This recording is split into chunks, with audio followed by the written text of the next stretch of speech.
Hello folks, welcome to Wheels of Mercury. I'm your host Calvin Goodman, and today I'll be doing something a little different.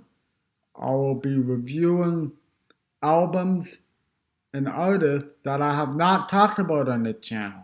Basically, I will review 12 albums in short little clips, and they will all be of artists I have not gotten the chance to talk about on the channel yet. With that being done and said and out of the way, let's get into this.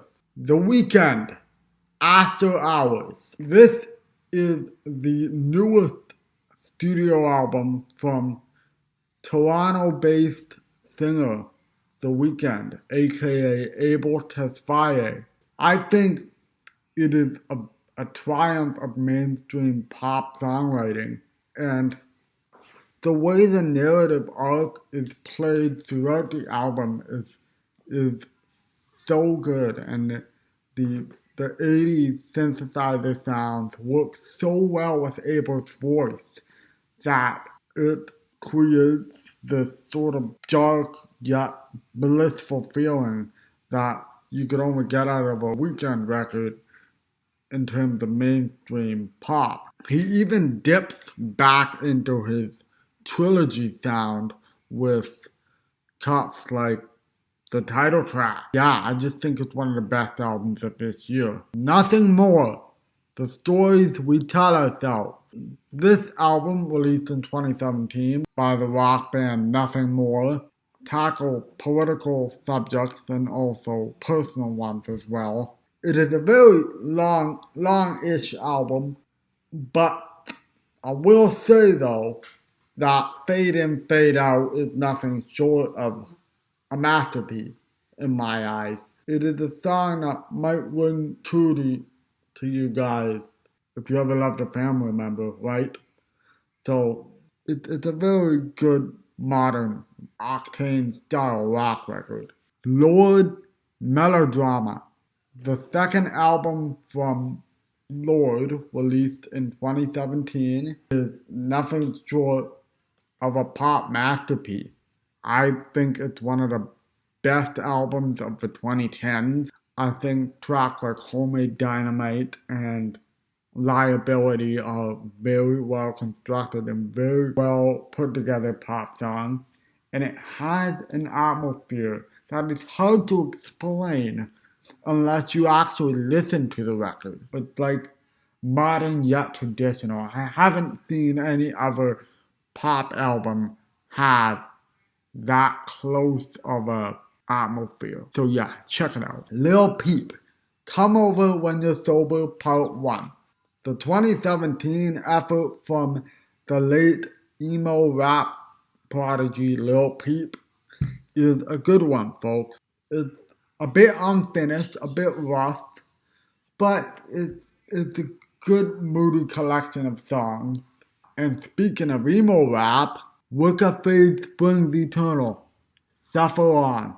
This album, released in 2019, sees Wicker Fade double down on the melancholy and talking about death, talking about spirituality, all that grim stuff. He sells it very well across only 37 minutes, so it's a short runtime. So if you are a fan of this sort of stuff, check it out. Let me know how it is in the comments below. Orville Peck, Pony. The debut from Canadian math country singer Orville Peck is, I'm not really a country guy, but when somebody like Orville comes around and sort of shakes it up a little bit with his combination of the Smiths and Elvis and Roy Orbison combined all together, it really makes for a very infectious mix. However, for much as I like the album, I don't think it is very consistent in sounds as a country record. It works more like a weird dark Americana / alternative record than it does a country one at points. But regardless, if you're into country as well as stuff like the Smiths, check this thing out. Attack Attack US. Attack Attack. The Crabcore Pioneers' second album is a dash of Hot Topic ready metalcore, which is a product of the time thanks to Johnny Frank's auto-tuned vocals. But I've never heard any metalcore album from that era use keyboards like they do on here. Caleb Chomo does an excellent job on the keyboard. He is mainly the highlight of the record. His screams are very visceral, but they're not too visceral. They fit the heaviness and the goofiness of Attack Attack second album. There's a dance cut on here called Shut Your Mouth, which is a pretty funny song, but if you're not averse to autotune, but you want to hear something heavy or that doesn't take itself too seriously, check this thing out. It's awesome.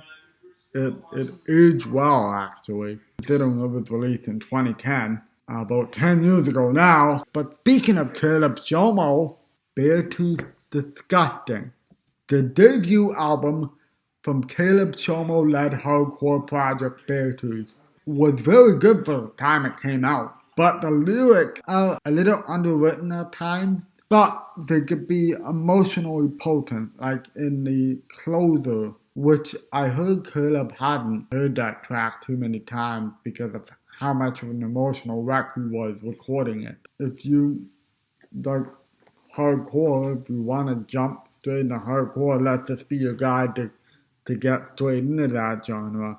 Backwash. God had nothing to do with this, leave him out of it. The third, I think, release from Montreal-based rapper Backwash has a sound that is akin to artists like JPEG Mafia and Scarlord, in that it takes metal samples and heavy dark atmosphere and mixes them with surefire bars and some potent lyrics about her growing up as trans and black in her home country of Zambia and also in the present day too. It is a very good record. And I'm not even a hip hop fan. It's only 22 minutes long, so it's very short. But if you're into that stuff, do yourself a good favor and listen to it. Even if you're not into it, I should suggest you listen to it. It's very, very good. Vissa God, The Revenant King, the debut album from Salt Lake City heavy metal band Vissa God, pulls straight from the Manila Road playbook of cult heavy metal. And it has long, epic heavy metal songs about stuff like Dungeons and Dragons, fantasy, necromancers, you know the whole deal. While this is a very good record, it's my favorite Vissa God record. However, I honestly think that if you're gonna get into Vissa God, please check out the next record after this. It's shorter and the songs are shorter as well. And then go back to this one. At the Altar of the Horned God, Through Doors of Moonlight. This album by ritualistic black metal band At the Altar of the Horned God is very dark, folk-inflected black metal, which sounds like a demonic ritual being brought about in the woods by some satanic cult or something. It's pretty wild. In my opinion, it makes black metal feel dangerous again. They're not doing the whole church burning thing anymore, thank goodness. If you're into black metal and you want to see black metal from a purely ritualistic standpoint, don't be afraid to check these guys out. Very interesting album. Only 37 minutes too, very short. Thomas Adier's Love Disorderly. Now, funny thing, I only came across this record last night as of this recording. It could very well end up being one of my top albums of the year. It is the fourth studio album from the Netherlands-based singer, and it got like avant-garde soundscapes and like existentialist lyrics and very good vocals. It wow, people, it might end up growing on me because at first listen, I saw potential in this thing. If you're into stuff like Moses Sumney and Perfume Jr., don't hesitate to check it out. Yeah, that's all I can say, really. That's all for now. Let me know what other artists or albums you've been listening to down in the comments. Don't forget to hit the bell and subscribe so that YouTube notices my videos and stuff and yada yada yada. So, with that being said, rock on guys, and I'll see you in the next video.